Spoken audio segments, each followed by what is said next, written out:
반갑습니다. 많이 들어오셨어요? 벌써 3월이 다 지났습니다. 봄이 오고 있어요. 아이 키우면서 그런 생각 안 드세요? 막 궁금하지 않아요? 나는 어떤 사람이지? 나는 어떤 성격의 소유자지? 그걸 때때로 발견할 수 있을 때가 언제인 줄 아세요? 내 마음대로 안 되는 순간들이 생겼을 때. 근데 아이만큼 내 마음대로 안 되는 사람이 없어요. 나 자신도 내 감정이 내가 스스로 컨트롤이 안 될 때 도대체 어떤 사람인지가 이제 스스로 궁금해질 때가 와요. 그게 아이를 키우면서 엄마들이 겪는 아주 건강한 단계라고 저는 생각을 합니다. 저는 아이 키울 때 되게 궁금했어요. 왜 나는 이러지? 내가 생각하는 내 모습, 내가 하고 싶은 내 모습하고 현실 속의 내 모습을 보면 너무 갭이 큰 거예요. 막 죄책감도 막 들고 자괴감이 들면서 남한테 막 속이고 싶어. 좋은 엄마로 속이고 싶기도 하고 잘하는 척하고 싶기도 하고. 근데 내 아이는 다 알잖아. 내가 어떤 사람인지. 그리고 자기가 이제 아무리 이성적으로 잘 판단하고 살았어도 애 키우면서 아이에 대한 사랑이 너무 깊기 때문에 이 사람이 욕심이 나거든요. 좋아하다 보면은 감정이 일어. 아이가 남 아이도 아니고 내 아이인데 잘하면 좋잖아요.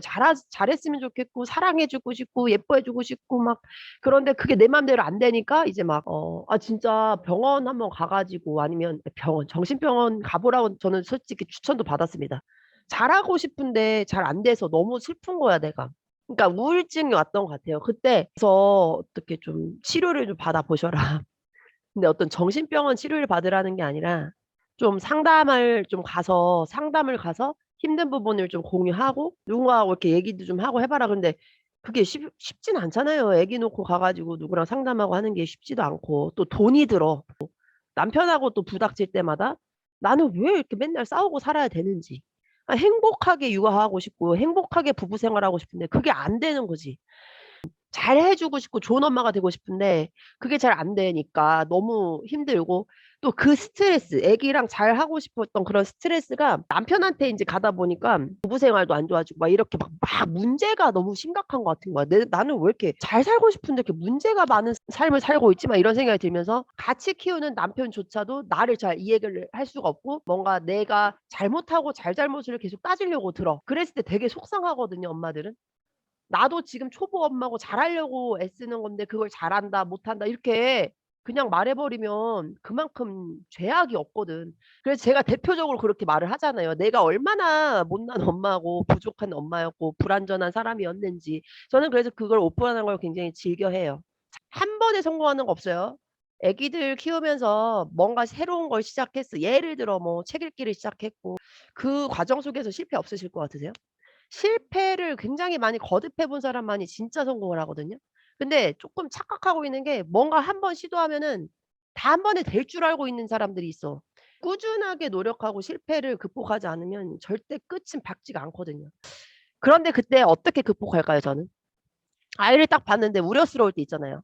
형제자매랑 싸울 때도 우려스럽습니다. 그다음에 친구 때문에 울고 들어올 때도 우려스러워요. 그 우려스럽다라는 것은 조금 못 믿어온 거예요. 내 아이의 모습이 못 믿어올 때.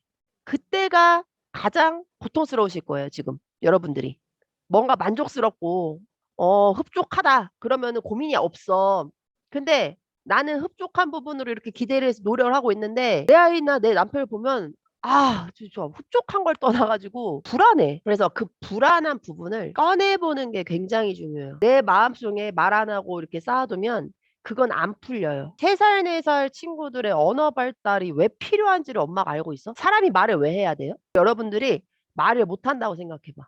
답답해요, 안 답답해요? 우리는 솔직히 우리가 같은 나라 언어말로 말하면서도 못 알아듣잖아요. 남편한테 그렇게 얘기 안 해도 내 말귀를 못 알아들어요. 아이한테 옹알이를 시켜서 했어요? 시켜서 하지 않고 자연스럽게 하는 거잖아요. 옹알옹알 옹알옹알.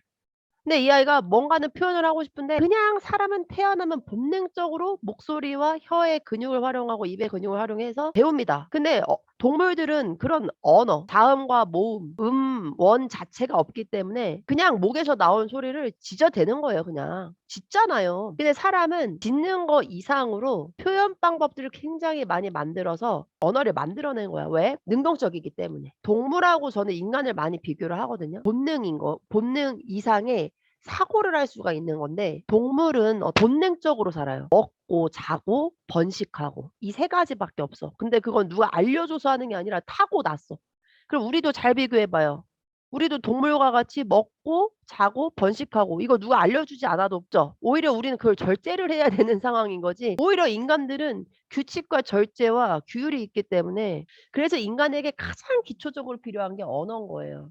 규율을 받아들이고 규칙을 만들고 그 규칙을 알아서 내가 행동을 해야 되는 사회 구성원으로 공동체를 집단 형성을 하고 살기 때문에 인간만이 그게 가능하단 말이야. 동물들이 집단과 무리를 일으키고 사는 이유가 뭐예요? 그냥 왜? 살기 위해서 먹으려고 하는 거야, 먹으려고. 그리고 죽지 않으려고. 생존, 저스트 생존. 그러면 인간들이 생존하려면 어떻게 해야 돼? 언어를 모르면 생존이 가능할까요? 인간은 딱 동물하고 다른 게 있다. 뭐냐? 언어가 있다. 그럼 언어가 왜 있어야 되냐? 공동체 집단 생활을 해야 되기 때문에. 우리가 사회에서 생존하는 것은요. 사회 구성원으로서 잘 살아야 돼요. 거기에서 벗어나면요. 인간은 살 수가 없어요. 동물들은 태어나서 생명이 닿을 때까지 사는 것을 생명이라 한다면 사람들이 사는 생명은 그냥 태어나서 잘 먹고 잘 살아있는 것을 생존이라고 하지 않고 사회 구성 속에서 인정받고 내가 능력대로 보상을 받고 사는 것을 생존이라고 얘기를 합니다.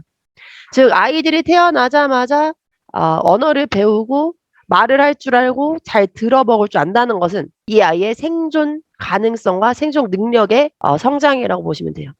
그러니까 이게 3살 됐으니까 4살 됐으니까 누가 3살 4살 때 언어를 가르쳐줘요?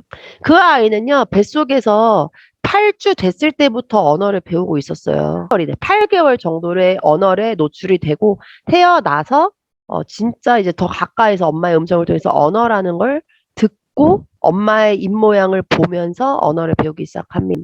언어는 언제부터 아이가 스스로 배우고 있었던 거예요? 우리는 내가 아이한테 언어를 특별하게 자극해주고 가르쳐준 적 없었어. 그거는 엄마 생각이지만 아이는 스스로 다 듣고 배우고 있었습니다. 태어나기 전부터. 세상을 보고 이 아이가 들을 수 있고 말할 수 있고 볼 수 있다 그러면 거기에 대한 제한을 두지 마라. 그게 제 삶의 모토거든요. 내 아이가 4살인데 엄마 아빠가 하는 말을 이해한다. 어른이 하는 말을 이해하는 건 뭔지 아세요? 어른들의 세계를 이해한다는 거예요. 엄마를 이해할 수 있다는 거예요.